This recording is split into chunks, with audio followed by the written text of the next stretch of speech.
रात को जब आप सोते हैं और शरीर बिस्तर पर पड़ा रहता है, लेकिन आप उड़ रहे होते हैं, तो सवाल उठता है, क्या यह सिर्फ सपना है या आत्मा सच में शरीर से बाहर जाती है?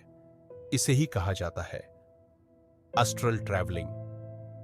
हजारों सालों से इंसान यह सवाल पूछता आया है, क्या हम केवल शरीर हैं या शरीर से अलग भी कुछ है?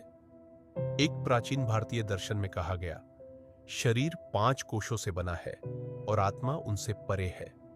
उपनिषदों में वर्णन मिलता है कि आत्मा नींद में सूक्ष्म लोकों की यात्रा करती है। योग दर्शन में इसे सूक्ष्म शरीर की यात्रा कहा गया। अब सपनों की बात करें। हम सपने क्यों देखते हैं और कुछ सपने इतने वास्तविक क्यों लगते हैं कि जागने के बाद भी दिल तेज धड़कता है?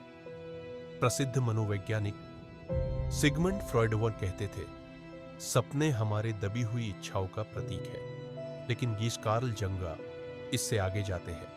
वे कहते हैं, कुछ सपने व्यक्तिगत नहीं होते बल्कि सामूहिक चेतना से आते हैं। यानी सपने केवल दिमाग नहीं, कहीं गहराई से उठते हैं। अब आते हैं एस्ट्रल ट्रैवलिंग पर। कई लोग दावा करते हैं नींद या ध्यान के दौरान उन्होंने अपने शरीर को ऊपर से देखा। आधुनिक विज्ञान इसे out of body experience (OBE) कहता है। न्यूरोसाइंटिस्ट्स के अनुसार यह अनुभव दिमाग के टेम्पोरोपेरेटल जंक्शन नामक हिस्से से जुड़ा होता है, जहां शरीर की पहचान बनती है। डॉक्टर कहते हैं, जब यह हिस्सा भ्रमित होता है तो व्यक्ति खुद को शरीर से अलग महसूस करता है। लेकिन सवाल यह है, क्या हर अनुभव सिर्फ भ्रम होता है? दार्शनिक प्लेटो मानते थे, आत्मा शरीर से पहले भी थी और शरीर के बाद भी रहेगी। प्लेटो के अनुसार शरीर एक अस्थायी कारागार है। अब ओशो की बात करें। ओशो कहते हैं, सपने चेतना के दरवाजे हैं। हर सपना अर्थ नहीं रखता, लेकिन कुछ सपने संकेत होते हैं। ओशो के अनुसार एस्ट्रल ट्रैवलिंग संभव है, लेकिन खतरा यह है कि मन कल्पना और सत्य में फर्क भूल सकता है।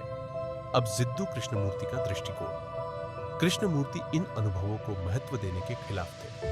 वे कहते थे, जो अनुभव आता है वह भी स्मृति बन जाता है और स्मृति सत्य नहीं होती। उनके अनुसार सपनों से ज्यादा जरूरी है जागृत अवस्था में सजग रहना। तो सच क्या है?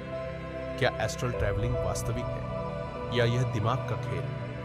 प्रोफेशनल्स कहते हैं, सपने और OBE मस्तिष्क की जटिल क्रियाएं हैं। दार्शनिक कहते हैं, यह चेतना की यात्रा है और शायद सच इन दोनों के बीच कहीं है। हो सकता है हर एस्ट्रल एक्सपीरियंस वास्तविक न हो, लेकिन हर अनुभव को भ्रम कहना भी अधूरा सच है। एक बात तय है, जब हम सोते हैं हम पूरी तरह बंद नहीं होते। कुछ न कुछ जागता रहता है और शायद वही हमें सपनों में उड़ाता है। अंत में एक सवाल छोड़कर जाता हूं, अगर सपने सिर्फ दिमाग है तो वे हमें बदल क्यों देते हैं? और अगर एस्ट्रल ट्रैवलिंग सिर्फ कल्पना है तो यह कल्पना हजारों सालों से एक जैसी क्यों है? शायद हम शरीर नहीं, एक यात्री है और हर रात कहीं ना कहीं यात्रा पर निकल जाते हैं।